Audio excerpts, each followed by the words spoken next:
Welcome in. Welcome to a new week, and the full squad is going to be reporting this week. Alex Bregman talks about his contract, and Joe Espada addresses the center field issue.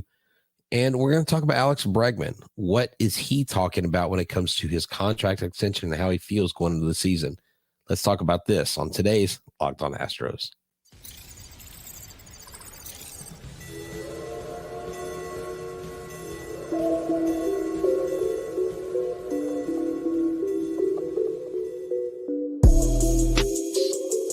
Welcome to Locked On Astros, your daily Astros podcast. Here are your hosts, Eric the Man Huysman and Brett H-Town Wheelhouse Chancey. We are Locked On Houston Astros, and we hope that you join us for a daily Locked On Astros podcast. My name is Eric Huysman. You can find me on X at Eric Talks Stros. You can find the show at Locked On Astros, your team, every day. Brett, where can I find you at? They can find me at H-Town Wellhouse on X, Instagram, and TikTok. They can find me at Stros411 on X, Instagram, and Facebook. Always positive, always Stros. Guys, thank you for making us your first listen on Apple, Odyssey, Spotify, wherever you listen to your podcast. Go and make us your first listen. Become an everydayer. Go and subscribe to us on YouTube and go and give us a big fat thumbs up as well. Today's episode is brought to you by FanDuel. Make every moment more. New customers join today and you'll get $150 in bonus bets if your first bet of $5 or more wins. Visit fanduel.com/lockedon to get started today. So, Brett, I know that today, if you're listening to this on Monday, is when the full squad reports to spring training. We've already seen some of the stars report, like Jose Altuve, Yordan Alvarez, Kyle Tucker reported today. Jeremy Pena's there. So, of course, the two center fielders are there. Oh, I guess one of them is the center fielder, but we'll talk about that a little bit later. Jake Meyers, McCormick are there. So, a lot of the stars have reported, and so we'll go and talk about that. Alex Bregman, like you said, there's been a lot of talk about will he get extension. You would think that during the regular season there's not going to be any talk of it. So can they get it done before spring training? Are there any updates with the health of the starting pitchers right now? Justin Verlander, what's going on there? So I'll also something that came out, some news that came out that not news, but some notes that came out about Mauricio Dubon. He actually learned some stuff about himself from arbitration, some stuff that he needs to work on. So he's taking it with a grain of salt. He's not like, oh, well, they said bad things about me. He's like, oh, maybe that's why I need to improve myself on. I mean, Mauricio Dubon has been the consummate professional since coming to the Astros. I mean, he basically came here not really knowing what his role was going to be. And then the Altuve injury happened, and he literally stepped in, and the rest is history. We know what he did. Nominated for 2 Gold Gloves. He was clutched down, and even into the postseason. He doesn't hit for power, but he gets on base, and he does whatever the coach asks him to do. And so that's the mentality that you have to have on a team like this that's as deep as the Houston Astros. Because the odds are telling me, Eric, that they're the favorites out of the American League, despite the Rangers being the defending World Series champions. And so they're really set up nicely. The table is set up nicely for the Astros. And I think they're coming into this season, Eric, healthier, mentally focused, and more rested than they've been, I would say, the last 2 years combined. And I think that's going to bode well for them. But, this Alex Bregman thing, it's one of those things that could be a distraction. It could get a player off of their focus, but it doesn't sound like Alex Bregman is too worried about that. And we have some sound from him today where he kind of talks about that contract extension talk.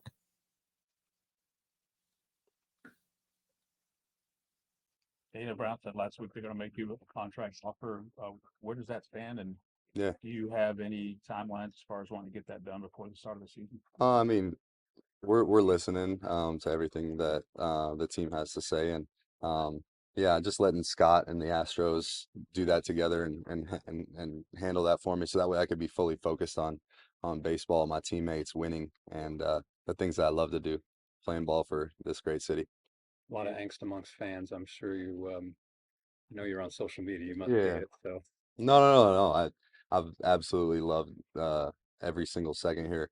Being able to put on this jersey has been an absolute honor, a dream come true for me as a kid. So, um, as when it comes to the contract, I just let Scott do that. That's why I have an attorney working for me. Just like all these guys have agents and attorneys. So let them handle that. And yeah. has the team made an offer? No, not yet. Altuve's an Astro for life. What was your reaction to that getting done? Oh, it's thrilled for him.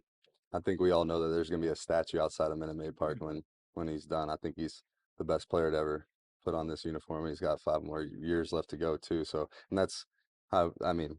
There's been so many greats too with Bagwell, Biggio, Bergman, all the guys. But I mean, just what Jose's been able to do and how clutch he's been and how big he's been in winning championships. I mean, he might be one of the best athletes in Houston history, if not the best. So just super thrilled for him and what a teammate too. The ultimate, the best guy, and super happy for him and Nina and the family. Eric, I'm encouraged when I hear Bregman talk the way he's talking. And I really think that he wants to be here. I really think that he wants to get a deal done. But Boris did say he's going to test the market. He's 30 years old. And so he has that right. He's earned that right as one of the most elite third basemen. So, Eric, do you think this strengthens his campaign for this season? With he's laser focused, he's coming in feeling better than he's ever felt physically. I mean, are we expecting a big year from Alex Bregman? Yeah, like you said, he came into camp. He said that he had the best offseason he's ever had. So he's ready to go out there and earn that money. And he's a top 5 third baseman out there. I know that a lot of people say, well, he doesn't deserve X amount of money, but he's going to go out there and some team's going to pay him that amount of money because he plays good defense. He's got power. He's a great all around player. And so you want a player like him on your team. So yes, Boris said there's a big difference between him and Altuve. Altuve was much older. Bregman's still young. He still has his opportunity to make the big bucks. So I think that he will be testing market. I think the Astros will, before spring training's over, try to make an extension offer. There's like Dana Brown said, there's no timeline for when that offer will be made. But like we saw with the Altuve one, it just kind of came out of nowhere. And so it doesn't take that long once the agent and the team starts talking to just kind of throw around some numbers. And so I think that's what we'll see with Bregman. But is he going to be with the Astros a long time? I think that he likes it here. He has the he has the business that he started here, but I think he's going to go looking for the money. Yeah, and he may do that, but what I'm wondering is how close him and Altuve are. Right. He's seen Correa walk. He's seen Springer walk. Guys that are a part of that original. He's seen Gurriel walk. He was very close with Gurriel, and he's even said, "I want my son to grow up and be like Jose Altuve." So we'll see. Do the heartstrings get pulled enough to where Bregman would be willing to settle? But if they do that, are they then also going to be? Are they going to be able to sign Tucker? Are they going to sign, Valdez? The chips do start falling once you commit to another player. You got to rob Peter and pay Paul. Basically. Yeah. So, starting pitcher updates, we can kind of touch on that as we kind of lead into the next segment. But is JV okay? Is JP France okay, Eric? I haven't heard too much about JP France, but I do know that Justin Verlander will was supposed to throw a bullpen today. Depending on the weather, it was either going to be out on the mound or in the batting cage. So I think it was raining a lot in Florida today. So I believe that I haven't seen any updates, but he was supposed to throw bullpen today. So the good thing is that, yes, he was a little bit behind, but he's not shut down like the Astros have done before with Lance McCullers in that situation. So I think that he is not going to be as far behind JP France. As far as I know, he might have played some catch or something like that, but he's not going to be, they're not going to rush him too much. But we did see that Lance McCullers and Luis Garcia were out just playing catch. So that's a good step to see that they're going to make their return at some point this season. Yeah, definitely. And then you got Spencer Arrighetti out there, Eric, and I'm excited to see what they have going, and what they have coming into this spring training. Yes, for sure. So we'll definitely talk some more about the Chaz thing in a second, and we'll talk about what's going to happen tomorrow once the whole team reports.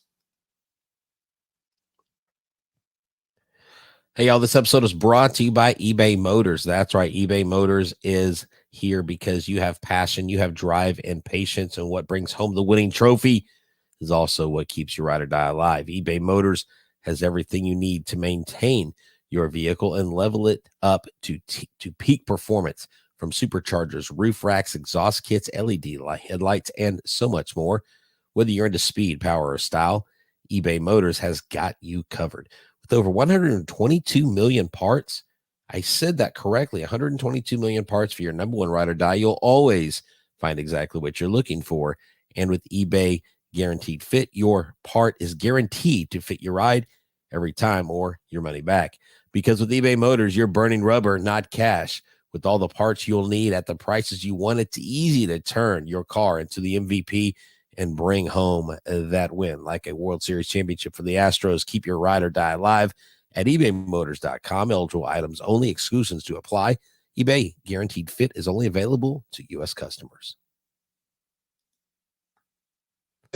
Thank you for making Locked On Astros podcast your first listen every day. Whether it's on YouTube, go and subscribe to us. Go and make us your first listen on Apple, Odyssey, Spotify, wherever you listen to podcasts. Go and check us out. But go ahead and make Locked On Sports today your second listen. 24/7, all the sports coverage, no matter what you like.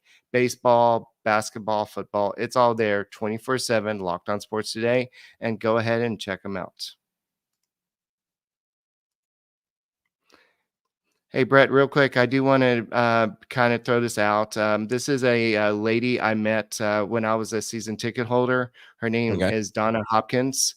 And so she got a treat down in spring training. So Jose Altuve actually motioned to her, and she was like, and he gave her his cleats. So that was pretty awesome. She has a lot of memorabilia because she's been season ticket holder. Most of the players know her, but she's a former teacher, her and her husband. So they've been going to games for many years. I met them through the season ticket holders group I used to hang out with. Cool. So congratulations that she made the newspaper as well. No, yeah, I saw that. They did a great story on her. I thought that was neat. And Jose Altuve continues to be like, why isn't he the mayor of Houston kind of thing? This guy's just awesome. Mikey says that he's friends with her, and so that's really cool. I think to lead off our discussion, Eric, about Chaz and Jake, we have some words from Joe Espada of what he says, and then what I'd like us to do is kind of give our takes on it, on what he said, because we do have a couple people asking questions. Someone's like, really, Jake can't even hit. And so let's see what the skipper has to say, his reason, because he's the head of the snake this year. He's the one making the decisions. But Dana Brown was the one that made the call basically before he came in. But yeah, I know what you say. That's true. That's true. Yeah, go ahead. Talking to Chaz, he and Meyers have a good relationship. They're best friends. Competing for a position, just the fact that they are tight, how does that help? It's important because it shows you how committed we are to team. It's team first, even though there's that level of competition among ourselves, and these guys are trying to establish themselves everyday major league players, but they understand that we have a bigger goal, and our bigger goal is to be playing in October and holding the trophy at the end of the year. Specifically for Chaz, I mean, he's had a career year, and then he's underpaid just with the arbitration. He's a great deal, but for him to compete for his job after the year that he had and the mindset he has to embrace the competition, what's that say? You know what? I like how he uses the word competition. He continues to push him to be the best version of himself. Well, I like that. Chaz McCormick is going to play. I like how he continues to keep that in mind, that if I don't perform, I won't play, but he's going to get an opportunity to play because he's earned that opportunity to play.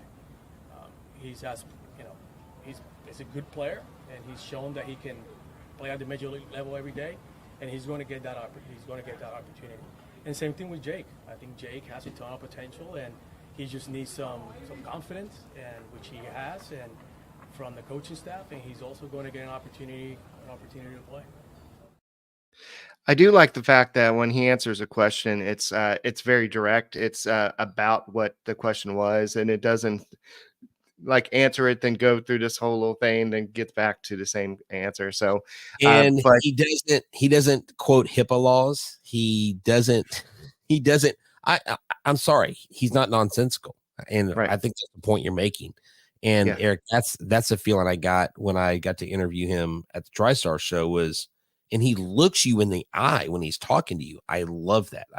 Go ahead. Sorry. Right. And I think that the whole closer situation was something that Dusty Baker, nothing against Dusty Baker in the situation, but he might not have tackled like day one. But Joe Espada was like, yeah, I got to go ahead and do this. But I just imagine what Baker would have probably said about this. No, like I said, nothing against Baker, but just I like that Joe Espada is like, this is how it is, and this is what I think it is. So Jake Meyers is going to be the center fielder, and you would think that Chas McCormick would be just kind of the closer situation. Hey, I think I should be the center fielder. I'm going to come in camp a little bummed and kick rocks and just be mad at myself. But no, that's not what he's doing. He said they should give Jake, give him a chance to play out there because he's a great player. I think he's going to play great this year. I really do. Obviously, he's had some ups and downs. He's been such a good defender out there.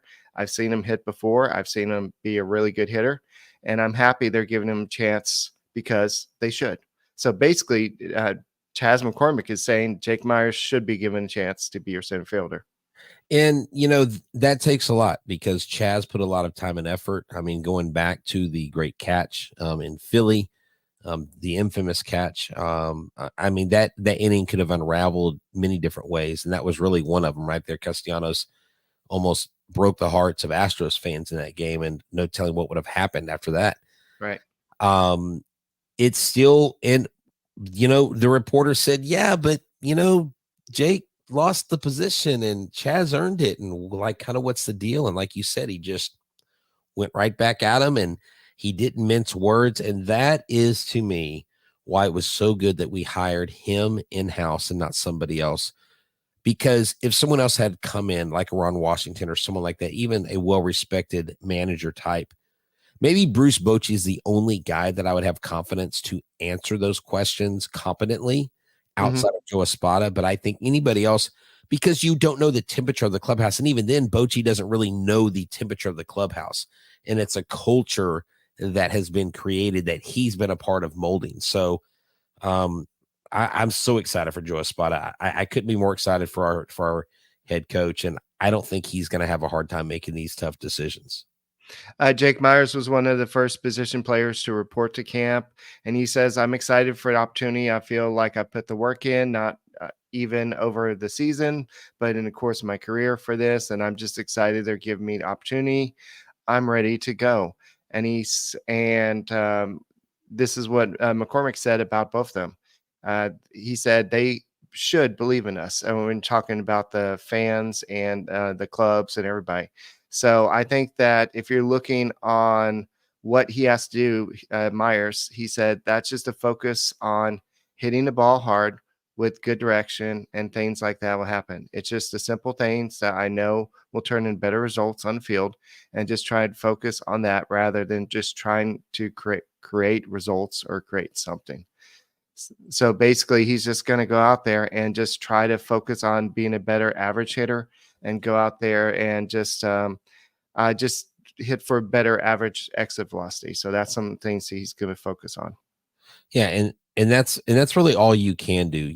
You've got to stay within yourself, and that's important. And we've chronicled that with former players. We talked about that with Josh Reddick. I talked about that with Rojas a long time ago when he was with the Astros. But the good hitters, the best hitters in the league, understand And even the hitters that are struggling, when they figure it out that it's about what they can do, not what they have to do, then I think it goes a lot better for them. Yes, and to finish up with Chaz, he said, my third year last year, I just learned some things. I knew that pitchers changed up their plan day in and day out. I knew you had to come up with a plan every single night at the plate, and you had to earn that stuff. And so he said that he had to, when he was kind of struggling down the stretch, he said, I was trying to do some mechanical adjustments. Obviously, the pitchers attack me low and away, soft or hard, and in low. I want to make sure I have good discipline up there and good direction in my swing so I can hit that ball low and away soft. But the way to do that is to use the ground, widen out a little bit. And I got a little too tall. My head started moving and I started missing things. And he also said, I think I just got a little lazy in my preparation, or I didn't make the adjustments. I think things were going so well for me from June to July, and I just stopped making the adjustments. He just wasn't one of the big boys. Yes. So apparently big boys make the adjustments. And speaking of big boys, we're going to talk about FanDuel. That's right. If you're a big boy and you're a big betting boy or girl, new customers get $150 in bonus bets with any winning $5 bet at FanDuel. You just got to go to FanDuel.com/LockedOn. Look, get buckets with your first bet on FanDuel, America's #1 sportsbook. I know the Rockets' road record is terrible, but they still have a chance to get in the play-in game. And so why don't you go look up Alprin Şengün and company and start betting? Because right now, new customers get $150 in bonus bets with any winning $5 bet. $150 for $5. That's a bargain. That's a steal. That's putting money in your pocket. That's $150 if your bet wins. So bet all your favorite NBA players and teams with quick bets, live same-game parlays, exclusive props, and more. Just visit FanDuel.com/LockedOn and shoot your shot. FanDuel, the official sportsbook partner of the NBA. All right, guys, thank you for making Locked On Astros podcast your first listen every day. Check out Locked On Sports Today, 24/7 coverage of all the sports out there. It's just there. It's awesome. It's different shows out there. Once the baseball gets going, you're going to see Brett and I out there as well. So, Brett, I do want to go ahead and tell you, everybody, I guess, happy full squad report day. This is where everybody is supposed to have their butts at camp and get ready for spring training to officially begin. And that is on Monday, the 19th. And so that's when you're going to see everybody. I know most of the stars. We already talked about Alvarez and Altuve. Tucker came yesterday or today on Sunday. So most of the big name players are already there, but now this is where everybody else comes. So tomorrow's show, we're going to hear probably some reaction for players arriving in camp, but something I didn't get put in the show notes, but I saw a lot of video of a lot of the pitchers, including like Framber Valdez. I want to say even Justin Verlander watching Josh Hader take a bullpen. Oh yeah. They were like, wow, like what this guy's good. Yeah, exactly. I think one of the reporters were like, wow, he really pops the glove. I mean, look, Hader throws smoke. We know it. We know the guy's got gas. We know he shoves. And that's why he's got the most saves of any pitcher since 2017, Eric. I mean, this is literally the one that got away has turned into the prodigal son. And he's returned home. And we're putting the coat of many colors on him because we are showering him with gifts and praises because he's come back. And I think he's come back more mature. I think he's come back with a desire to win because in Milwaukee, they got close. I mean, Milwaukee was the favorite a couple years ago. And then Devin Williams and him. And then there was a lot of talk about, is he, why can't he go more than three outs? Why can't he do this and that? And he was basically trying to preserve his arm. And Mike Stanton talked to me about that when we had him on. And he's like, look, he was playing the preservation game. He was trying to make sure that he had value when he went somewhere else. And I absolutely love that we got him at this point in his career, not earlier, because now he's been through the fire. He hasn't been consumed, and we're ready to charge a forward. charge ahead and forge our path to another World Series. All right, so let's go and switch to Mauricio Dubon. He has his patch on his on his glove. He's going to have one on his outfield glove and his infield glove. So that's because he won the Gold Glove last year for being a youth infielder. I mean, a utility infield or utility player in general. Whatever. I'm thinking fantasy baseball. Yeah, no, he is youthful. He does. I still think he looks like Danielson. I think he looks like Ralph Macchio from Karate Kid. Right. So, anyways, go ahead. So, but he's also said that he learned a lot of stuff about himself from going through arbitration. And he said that he wanted to be part of it. He went there while the team was saying, well, this is why we don't think that Dubon should get this much money. And he's like, oh, that's interesting.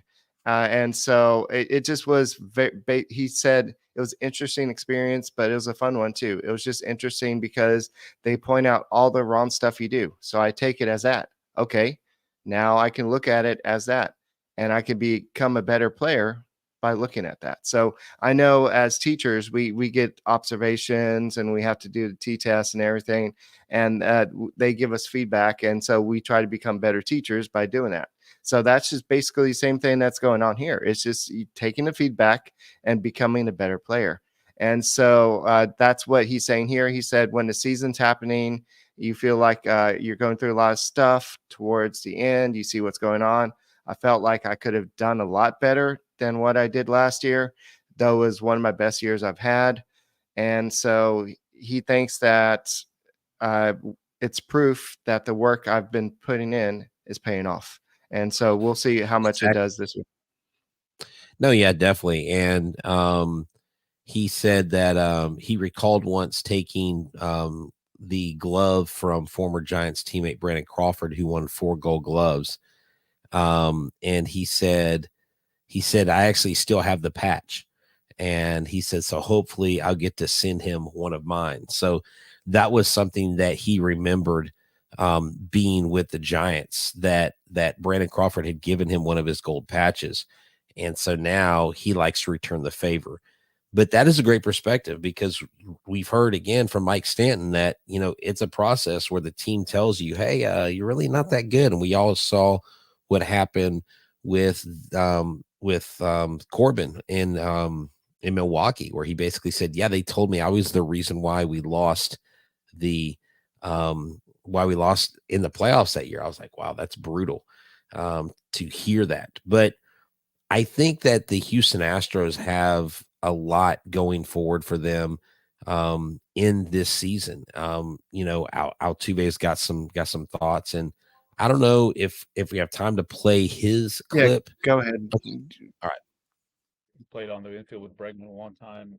He's same situation where his contract's up at the end of the year too before you signed yours. But are you hopeful that he's able to stick around for a while too? Have you guys talked about that at all? Yeah, absolutely. We haven't talked about it, but I really hope he finishes his career here. One of our best players, not only right now, but in Astros history. He's a franchise player, so I really hope that we make something happen for him good, that he can stay for the long term. As far as a World Series contender, you feel that it's just kind of like the way it always has been here? Yeah, no, absolutely. Good chemistry, good players, like I said, Justin, Brady, Tucker, Alvarez. We have some new additions that definitely made the team better. Caratini and Josh are gonna definitely improve this team.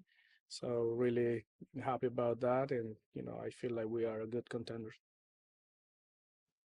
Yeah, the key word there was chemistry, and that's something that the Astros have been.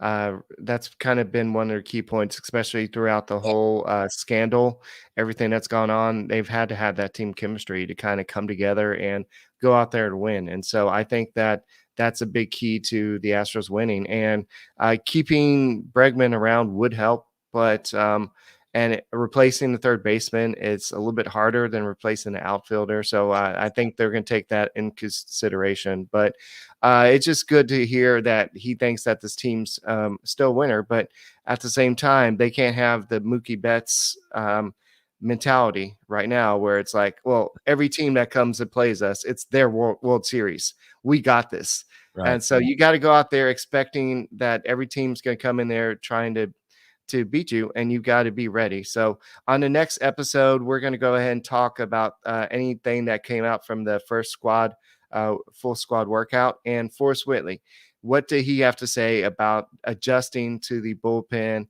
And what's the difference between being a reliever and a starter? And Brett, go and close this out.